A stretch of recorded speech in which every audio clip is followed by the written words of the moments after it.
Bonjour, dans l'actualité de ce mercredi 16 novembre, en Guyane, la colère des opérateurs miniers après le meurtre d'un chef de chantier. Ils ont symboliquement déposé un cercueil devant la préfecture de Cayenne. La fin du dispositif cellier inquiète les professionnels de l'immobilier. En Polynésie, les investisseurs changent de stratégie. Et une bonne nouvelle pour le tourisme martiniquais, la baie de Fort-de-France vient d'être classée parmi les plus belles du monde. Émotion et colère des opérateurs miniers en Guyane. Ils se sont réunis devant la préfecture pour lancer un appel aux autorités après la mort d'un chef de chantier abattu pour un sac d'or. Alex Robin et Claude Gianni. Georges Heck, abattu sauvagement il y a quelques jours sur le territoire de Saint-Laurent-du-Maroni. La mort de cet opérateur minier bouleverse l'ensemble de la profession. Elle s'est réunie pour lui rendre hommage.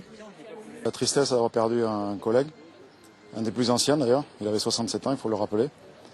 Et il avait consacré presque toute sa vie à l'activité minière en Guyane. Et la colère de voir qu'on n'arrive pas à résoudre ce problème, quoi. Le cercueil est fictif, ce n'est qu'hier que les proches ont pu récupérer le corps. L'émotion, elle, est bien réelle. La profession dénonce un climat de psychose dans la forêt. Ça fait bientôt 10 ans que l'État a entamé une lutte contre l'orpaillage clandestin. Les bilans aujourd'hui harpies sont toujours les mêmes et il me semble qu'on est loin de l'objectif de l'éradication. Les orpailleurs légaux subissent régulièrement les assauts violents des malfrats. Pourtant, ils n'ont pas le droit de porter des armes à feu, une interdiction dont beaucoup s'affranchissent. Moi j'ai déjà fait des gardes à vue parce que j'ai modifié des armes pour pouvoir les mettre dans le cockpit de ma voiture pour me défendre, pas pour aller braquer une banque ni faire quoi que ce soit. J'ai déjà fait des gardes à vue, donc je pense très certainement que j'en referai à nouveau, il n'y a pas de souci. Les obsèques de Georges Heck auront lieu jeudi. En attendant, cet hommage de la profession réunie autour de la famille est une image forte envoyée aux gangsters de l'or. À Wallis et Futuna, après la journée de manifestation contre la vie chère, un accord a été signé entre les syndicalistes et le préfet. Dès le 1er décembre, un comité économique et social verra le jour. Il se penchera sur les mesures de baisse des prix et une mission de contrôle pourra même sanctionner les commerçants qui pratiquent des marges abusives. Malgré la fin annoncée de la loi Cellier sur l'immobilier locatif, les avantages fiscaux en Outre-mer resteront plus élevés. Les investisseurs cherchent de nouvelles stratégies, comme en Polynésie, où le logement social deviendrait plus attractif. Cybèle Plichard et Patrick Tsing. Cet immeuble est un pur produit de la loi Cellier. 82 logements, pas encore terminés, mais déjà tous loués. Le dispositif s'adresse aux métropolitains. Il leur permet de payer moins d'impôts en investissant dans l'immobilier locatif, notamment en Outre-mer.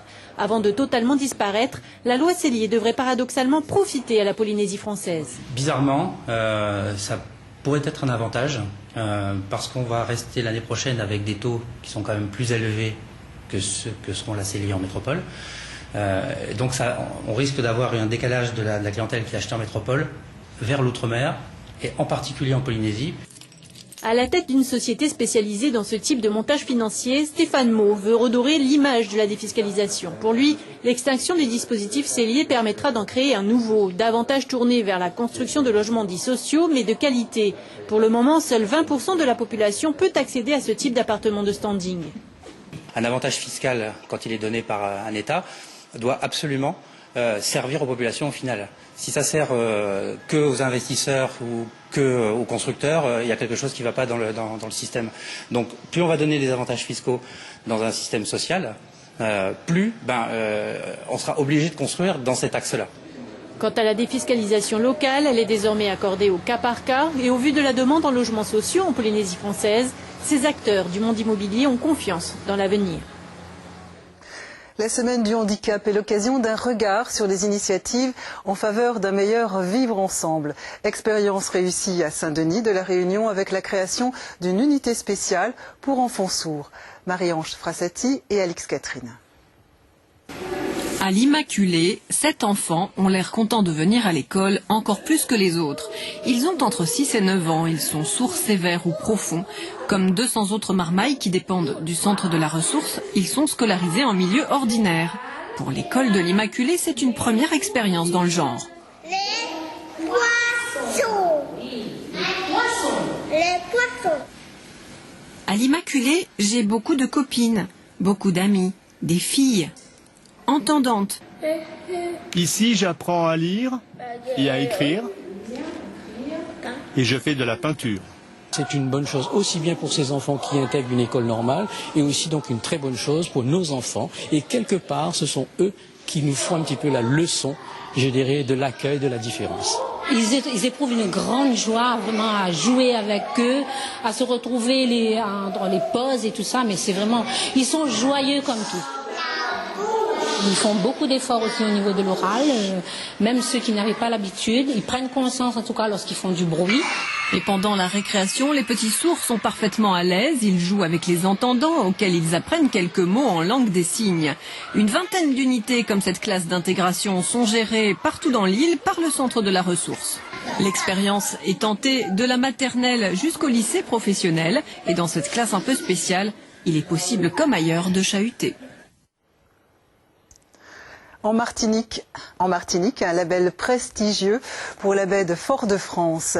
Elle est désormais classée parmi les 30 plus belles du monde. Après plus de 2 ans de démarche, la baie des Flamands est aujourd'hui citée comme référence internationale pour l'aménagement de l'espace côtier. Xavier Armingaud et Eddy Belrose. Depuis le 9 novembre, la baie martiniquaise qui s'étend du Cap Salomon à Schœlcher est admise officiellement dans le club très fermé des plus belles baies du monde. Un club qui compte une trentaine de membres tout autour de la planète. La nouvelle du classement fait l'unanimité parmi les touristes et les Martiniquais. Moi je trouve que c'est mérité parce que c'est peut-être pas grandiose, mais je trouve que ça a du caractère, ça a un certain charme. Que je trouve que Rio et tout maintenant c'est un peu surfait. Et je trouve que moi c'est la première fois que je viens en Martinique et je trouve ça très joli. Pour moi c'est vraiment le paradis. Je suis installé au Marin, un petit peu dans le sud là. Je découvre vraiment cet endroit qui est vraiment magnifique et qui est inimaginable. C'est la première fois et je reviendrai. Elle a été classée il y a une semaine. Je pense qu'elle le mérite. Pourquoi ? Parce qu'elle est quand même belle. Regardez la luminosité, la diversité des paysages, voilà. Ça vous rend fier ? Ah bah oui, plutôt. Même fierté chez les professionnels martiniquais qui travaillent soit dans la baie ou sur ses rives. Ça peut emmener des clients, ça peut être pour la ville de Fort-de-France même, c'est bon et mondialement ça passe bien. Je pense que c'est une très bonne chose pour nous et pour le peuple martiniquais et pour tous ceux qui viennent visiter notre île, mais c'est-à-dire qu'il manque quand même quelques aménagements autour. Pour être classée parmi les plus belles baies du monde, la baie des Flamands a dû présenter 2 critères reconnus par l'UNESCO.